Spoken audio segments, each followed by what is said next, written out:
Hi there, listeners. Welcome back to another episode of Life in Motion. I'm your host, Grace Becker. I'm a licensed mental health therapist and an enthusiast of life, and I'm so happy to have you all here with me today. Right before I started recording this, my camera battery was like, battery exhausted, and then it all went dark. So I had to switch it out for another battery, but I have never related to a battery in my entire life, like more than I did just now, because I also be feeling exhausted. Y'all, I recorded a video right before this one, so that's why if you watch my videos and you're like, wait a minute, girl, you wore this outfit last week.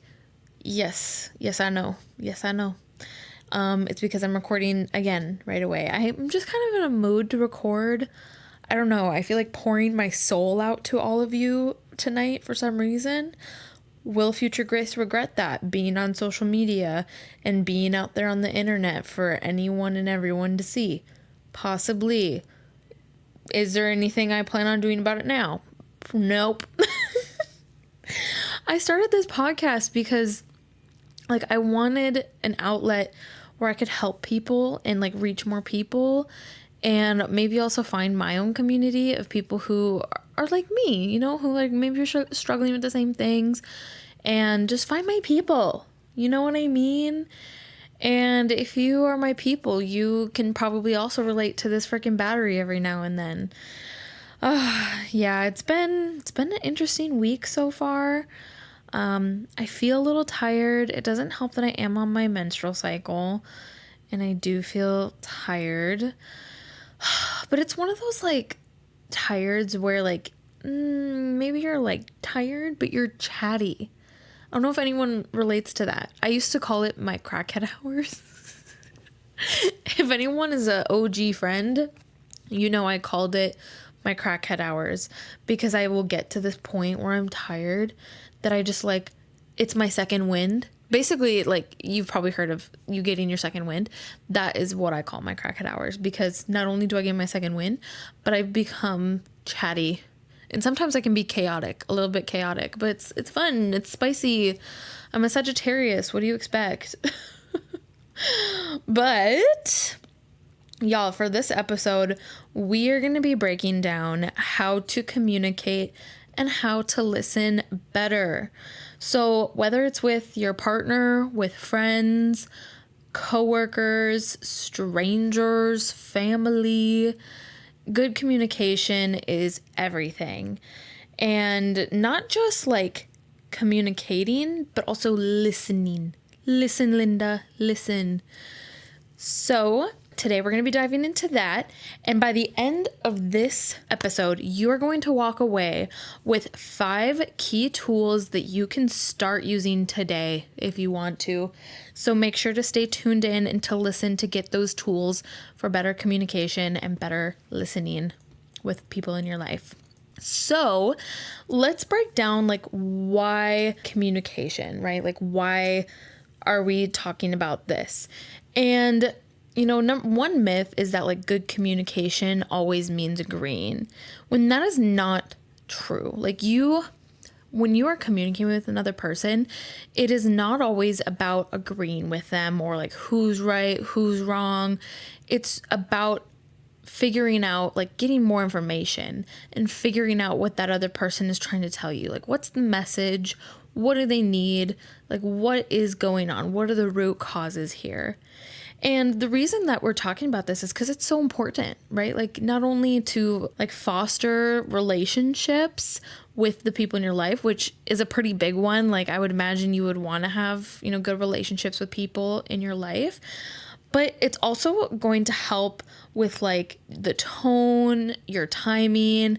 It's going to help with your thinking, maybe bring some clarity to some issues you also struggle with. So it's just really good for you across the board. So that is kind of why we're breaking this down. And a lot of times, one of the things that is holding people back is that myth that good communication always means agreeing. But that is just simply not true.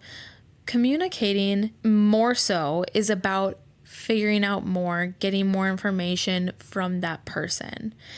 And there can be a lot of things that contribute to miscommunication. I know some big ones is that when people are talking with each other, they will get into this kind of like this trait of we'll get so like wound up in our own perspective and our own thoughts and our own feelings and our own needs that we totally negate any accountability that we can take in a situation, or we'll do a pretty lousy job at listening to the other person. You know, this word active listening gets thrown around so much, but no one really knows what that looks like in reality.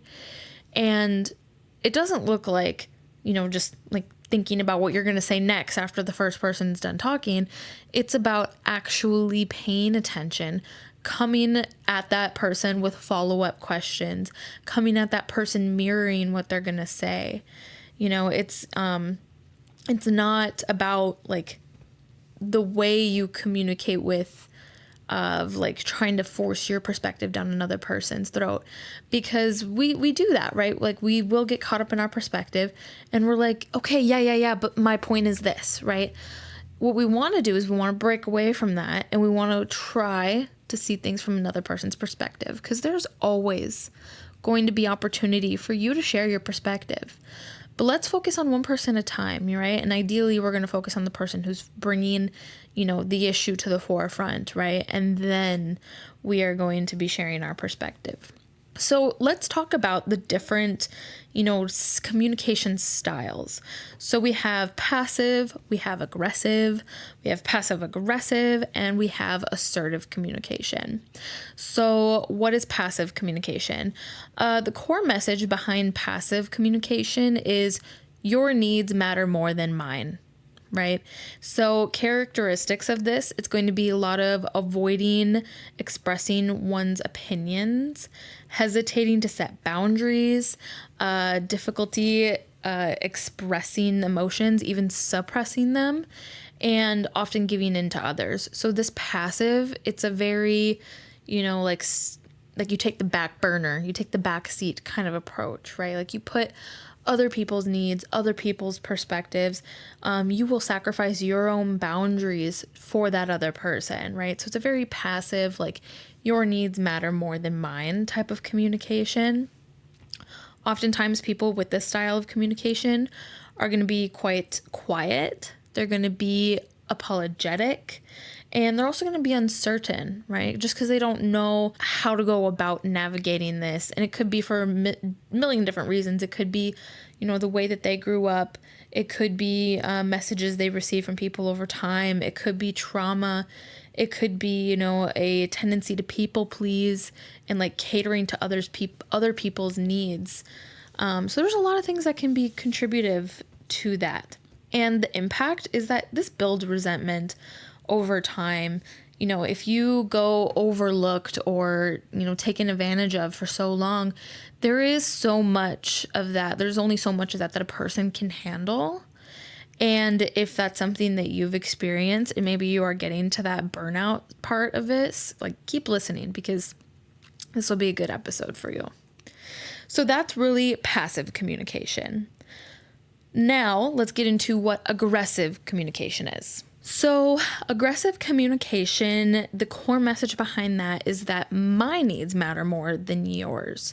So it's a very, you know, like flip a switch from the passive to the aggressive communication. Characteristics of this is going to be very demanding, very attacking language, controlling, often going to blame others or criticize others, maybe interrupting or talking over other people. And this, again, can be contributed to basically the same things we said in the passive. It can be trauma, right? If you grew up in a household where how people communicated to each other was talking over one of the other people, yelling at each other, using attacking language, like you did this and you do that. Why do you always do this, right? All those types of things. Like that is very aggressive. And when we're aggressive, when we're attacking other people, they're going to get defensive. And defensive people are really lousy listeners. And then when they're not listening or they're feeling defensive, they could attack back. Even if they're not attacking back, the aggressor is going to get upset because they don't feel heard. And that's just it. Like, when people get angry, they think that they're in control, but really it's often a loss of control. So those are some characteristics of the aggressive communication tone. Often people with this style are going to be loud, they're going to be very forceful, they're going to be hostile, and they're going to also be intimidating, right? So they can be kind of a fearful person. The impact of this, it creates fear, defensiveness in others, and it can also damage a connection and trust that you have with other people. I don't know if I've ever shared my trust teeter-totter metaphor on here before, but even if so, I'm going to tell you. It's always a good reminder if you have. But basically, you have this teeter-totter, right? The childhood playground thing that you have one person sit on one end, the other person sit on the other, and you like kick off the ground and you teeter-totter, right? Hence the name. And on this teeter-totter, the trust teeter-totter, on one side you have trust. And every time someone does something that is trustworthy, every time they show up for you, they do something they say they're going to do, you know, they're reliable, they're supportive, they're kind, that's a 1 pound rock on the trust side. On the other side of this teeter-totter, we have mistrust or breaking trust.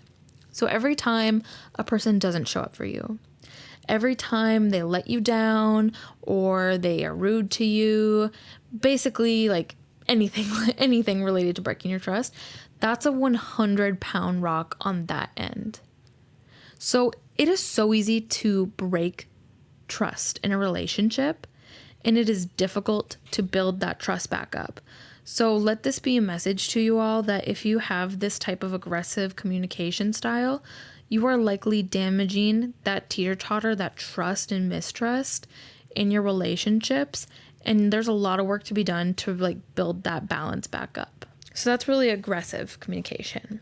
Now let's get into, the combination of the two, the passive aggressive communication. The core message with this is I'm upset, but I won't say it directly. Characteristics, oftentimes this person who communicates like this is going to be very sarcastic. They're going to have kind of subtle digs at you. They might have like silent treatment is a big one, right? Like giving you like they shut down and they're silent to you. Also indirect resistance. So it's very confusing. It's very frustrating with these people because it's like with the passive people, that can sometimes be frustrating. It's like, what do you want? What do you need? Like speak up for yourself. With aggressive people, it's too much. It's like, oh my God, like, please calm down. With passive aggressive people, it's so frustrating because it's like, girl, I know you're upset. What the is going on? Like, what is going on right now? And so it is frustrating, especially because like this person's type of tone can be that very sarcastic, icy, insincere, and it just like gets under your skin, like I think most of us could probably think of a person when we're thinking of this passive aggressive communication style, but it's confusing, right? And it also creates a lot of tension and often a lot of unresolved conflict because it is very like, I'm upset and we all know I'm upset, but I'm not going to tell you what I'm upset about, or I'm not going to tell you what I need or how I feel about it. So it's just, it's so unproductive. I feel like unproductive is my word of the year. I love that word. Okay, and the final communication style, my baby, assertive communication. It's beautiful. Assertive communication. The core message in assertive communication is my needs matter and so do yours. Boom, mic drop. Because guess what, y'all? Your opinions, your perspective, your feelings, your needs, they can all exist at the exact same time that the other person's thoughts, feelings, needs, perspective, etc. they can exist at the same time. Isn't that beautiful? And with assertive communication, a person who uses this type of communication, they're going to be usually very honest people, but they're also going to be respectful about it, right? They're not going to be too blunt and hurtful, but they're going to be honest. They're going to be respectful. They're going to be clear. They're also going to take responsibility for their actions and their thoughts and their feelings. And they're going to use I statements. Oh my God, y'all. Mwah. Mwah, mwah, mwah. If assertive communication was a person, I'd give them a big old kiss because mwah, love y'all. Tone of this person usually going to be very calm, confident, steady person. And this is the type of communication that builds trust on that teeter-totter. It also promotes healthy boundaries, it reduces conflict, and it encourages mutual respect between all parties involved. Ugh. So those are the 4 communication styles, right? And what I invite you all to do is to reflect on what you think your communication style might be. You can certainly go take quizzes. There are so many quizzes out there that you could take. Just go find one if you're not sure which one is yours based on what I just told you. But figure out what your communication style is, right? No judgment, y'all. Straight up, no judgment. If you are an assertive, or not assertive, if you're an aggressive communicator, if you're a passive communicator, if you're passive aggressive, there's no judgment here, right? We're a non-judgmental community who are just trying to bring awareness, because that is so powerful. If you can own up to you know what, in the past, I've maybe been aggressive, I've been passive, or I've been passive aggressive, and I'm here and I'm trying to work on that so I can be more assertive. That is exactly how an assertive communicator would speak, right? They would take that accountability. So let's kind of get into some of those 5 practical tools that I wanted to give to you for better communication, better listening.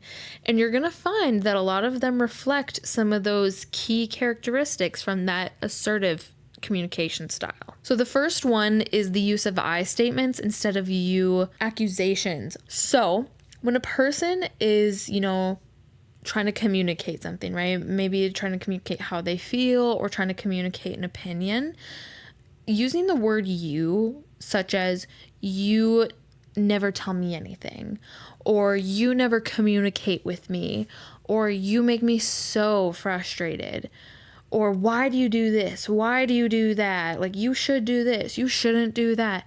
All of those are judgmental language options, but especially the you statements. That's a very popular one. What I want to encourage you all to do is to flip that to an I statement, because it goes from blame and blaming a person to taking accountability, because another person cannot control how you feel. You control how you feel. Other people can do things that influence how you feel, but no one can walk up to you and be feel sad, feel it, they can break your heart and do something to make you feel sad, but you have control over how you react to situation. So when you are trying to communicate with another person, use I feel statements. Say, I feel overwhelmed when we changed planets last minute, rather than saying, you never tell me anything that's going on. Can you see how those are so very different? So let's try to switch away from the you accusations and instead use I statements, because it really, really works to reduce defensiveness in other people. The second tool that I'm giving you all today is pause before reacting. Arguably, one of the hardest things to do is to just stop, is not to react, because we're human. We want to react. We want to give our thoughts. We want to give our perspective right away. But oftentimes that's going to be leading to making the situation much worse, right? It's going to be leading to accusations. It might even be leading to that passive style, right? Taking the backseat approach. So what I encourage you all to do is to just pause. Stop whatever you're doing, take a step back, and reflect on what is going on. Use one of those grounding skills that we've talked about in the other episodes. Use box breathing. Use the 5, 4, 3, 2, 1. Do anything you can to just kind of pull yourself out of the initial reaction so that you have some time to process before you react. because oftentimes it's going to lead to a much more productive conversation.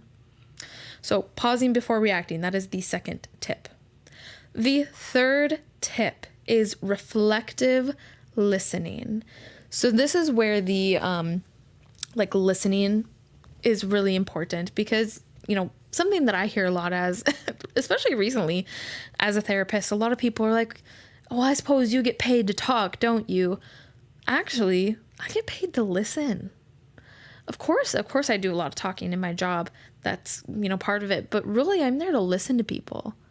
I'm listening to people as they share their story, and they're sharing how they feel, and they're sharing, what their thoughts are, and they're telling me what they need, and I'm listening to them.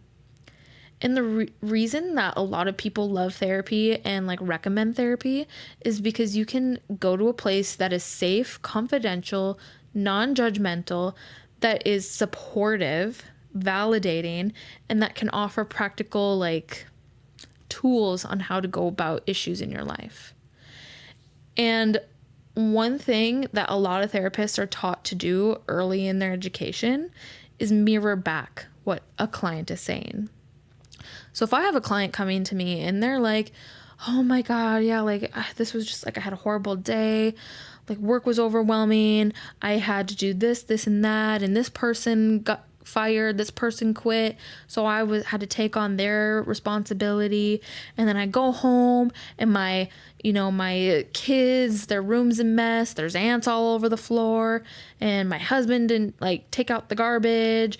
And then I had to cook dinner and all these things, right? They was rambling on and sharing all these different things that are going on in their life. I'm mirroring all of that back. Because the thing when people communicate, a lot of times people like to word vomit, which is, I love it. I love it when people word vomit because there's so many pieces for me to pick up. If we're being honest. And I'm going to mirror that back. I'm going to say, oh my gosh, no wonder you must be feeling overwhelmed. You have a lot going on. One of your coworkers was fired. One of them quit. And their responsibilities, even though they're gone, don't just go away. Of course, someone's going to have to take it on. And it sounds like you had to take it on. I can only imagine how much more you have to do. And then I can only imagine how frustrating that must be when you get home and, your kids are maybe not doing what they're meant to be doing. You find out that your partner hasn't been supporting in their chores, and I'm doing this for multiple reasons. One, I'm mirroring back to show the person that I'm listening to them and I'm hearing what they're having to say. I'm also doing it because it helps to foster validation and empathy, right? So that person feels validated and they feel heard and they feel respected. If I'm mirroring back what they're saying, if I'm doing that reflective listening, they're going to be like, oh my God, you're listening. Especially if you're asking follow-up questions. If you're like, yeah, what work responsibilities did you have to start to take on? What kind of chores were you hoping that your partner was going to have done when you get home? Those type of questions are going to help them to feel heard, respected, understood, and oftentimes then they're going to reciprocate that back, right? It also helps avoid any miscommunication. So if I'm mirroring back to a client and they're like, no, actually, no one was fired, no one quit, they just went on vacation, right? Maybe there was a misunderstanding, right? So mirroring back helps that person to clarify, and it can help avoid later frustrations, later, arguments with people. So reflective listening is very important. It helps to build that trust. It can de-escalate conversation, and it can help a person to just feel heard and respected. So that was number 3. Number 4, clarify intentions. So in order to do this, something you could do is say, can I share something that's been on my mind? Not to blame, but to understand. So this is very useful in conflict or during difficult conversations, right? Because we are clarifying our intention. Another way that I like to tell people is to say, the story I'm telling myself, ... right? So it's kind of to take away any blame, right? It's to clarify where you're at, where your perspective is at, what's been on your mind. and to hopefully foster that understanding, right? You know, so just like clarifying what it is you're trying to do. And it kind of goes hand in hand with that third tip of like, if you're mirroring back and that you're giving the other person an opportunity to clarify, you know, see how this all is working together, right? Because we're clarifying our intentions in this fourth step. So that is a tool you can also do that you can use, is to say, can I share something that's been on my mind? Not to blame, but more so to understand what's going on, right? Or you could say, the story I'm telling myself in my head is because you didn't help with the chores around the house, maybe you don't care about the chores. Or the story I'm telling myself in my head is that you find this other person attractive because I thought I saw you staring at them at the restaurant, you know? So if you can share it in that way, you're not only trying to seek more clarification, but you're also sharing what's going on in your mind in a non-judgmental, non-attacking way. So that's tip number 4. Tip number 5 is ask, do not assume. Assumption is like most often going to make a situation worse. And when we assume, we not only like maybe discredit the other person, but we can break trust, we can break respect. And, you know, when we ask rather than assume, it encourages curiosity over judgment. Because, you know, curiosity is very innocent, right? Like we can ask, we can be like, hey, what's going on here? Like, what is happening? But when we assume, it's very accusatory, right? It comes across very attacking and judgmental. So something that you could try practicing is saying, can you tell me what you mean by this? Can you tell me what you mean by that? A lot of times I will hear clients asking partners, asking family, asking friends, well, why? Why do you do this? Why did you do that? And when you ask that question, why, it has like built-in defensiveness in it, because you're asking this person to defend their point. Like, I don't know why I'm sad. I'm just sad. I don't know why I didn't take out the garbage. I just didn't, you know, like it's going to create that defensiveness. But if you ask them rather than going into an assumption of like, can you tell me what happened? Like, can you tell me, you know, maybe what led to like you feeling this way? Or, you know, sharing the other tip, right? Like when I came home and the garbage wasn't taken out, the story I started telling myself in my head was, you don't care about our home, right? Like that's a tip that you could use for this. But yeah, just try to stay away from that why language. Let's not jump to conclusions when we're assuming. It's usually just going to cause us anxiety and it's going to harm the relationship. So it's always better to ask. So that's really what I have for you all for today's episode, just kind of breaking down those 4 different communication styles and giving you some tips on how to address communication and listening. And I have a challenge for you all this week, if you are up for it. This week, I challenge you to use at least one of the 5 tools in a conversation and to notice what shifts. Do you make a shift? Does the other person make a shift? Do you feel differently? Do you feel that it was a more productive way of managing an issue? Like just pick one and try to use it. And let me know how it goes. I would love to hear how that happens. You can send me a DM on my social media, which is all going to be in the show notes below. Or you could email me, or you could comment down below. This goes up on YouTube. It goes up on Spotify, Apple Podcasts. If you feel comfortable sharing it there, just being like, yeah, I used this with my partner and it turned out great. Like, I would love to hear that. So just let me know how it goes. But that's what I have for you all today. Thank you so much for listening. If you made it this far, comment on that little like speaking emoji, the one that's like a person and it's like a little lines, like just someone speaking, you know? So comment that down below. I got that inspiration from Leo Skeppy and his podcast, and I really like that idea, just to see who stuck with me to the end. But thank you so much for your time. Please leave a review, leave 5 stars, share with the people in your life. Shout out to my editor, Ben. Thank you so much for your help. But that's what I have for you. I upload podcasts every Thursday, so make sure to stay tuned in to hear all about life in motion.